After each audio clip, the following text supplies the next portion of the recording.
আসসালামু আলাইকুম। আমার চ্যানেলের পক্ষ থেকে সবাইকে স্বাগত জানিয়ে আজকের ভিডিও শুরু করলাম। বন্ধুরা, আজকে রান্না করব লাউ। এই লাউ দিয়ে কী দিয়ে রান্না করব সেটা দেখাবো। সবাই প্রথম থেকে শেষ পর্যন্ত পুরো ভিডিওটা দেখে নিও। আর যদি একটু ভালো লাগে একটা লাইক করে দিও। আমি তাহলে এখন রান্নাঘরে চলে যাই। রান্না করার সময় আবার দেখা হবে, ততক্ষণ সবাই সঙ্গেই থেকো। এই দেখো বন্ধুরা, আমি ছোটো সাইজের টাকি মাছগুলো মাথা কেটে ফেলে দিছি আর সুন্দর করে ধুয়ে নিয়েছি। এই টাকি মাছ দিয়ে লাউ দিয়ে রান্না করব। চুলায় কড়াই বসিয়ে দিছি। এখন আমি তেল দিয়ে দিলাম লাউ রান্না করার জন্য। এখন দিয়ে দিলাম পেঁয়াজ, কাঁচা পাকা কাঁচামরিচ, একটু নেড়ে দিলাম। রসুন বাটা দিয়ে দিলাম, আদা বাটা দিয়ে দিলাম। এখন আমার যা যা মশলা লাগবে আমি সব মশলাগুলো এক এক করে দিয়ে দেবো। সব মশলাগুলো দেওয়া হয়ে গেল। এখন আমি সুন্দর করে কষিয়ে নেব। এখন দিয়ে দিব মাছ।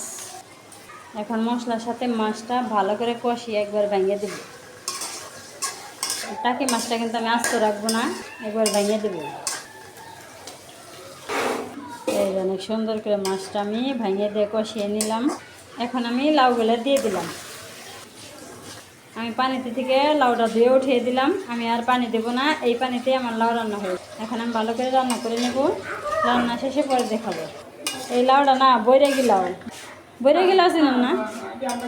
হ্যাঁ, বৈরাগী লাউটা কিন্তু অনেক মাংস থাকে, আয় দেয়। আমি যে ছোটো কষি একটা লাউ আনছি, তাও দেখেন করে বেড়ে গেছে।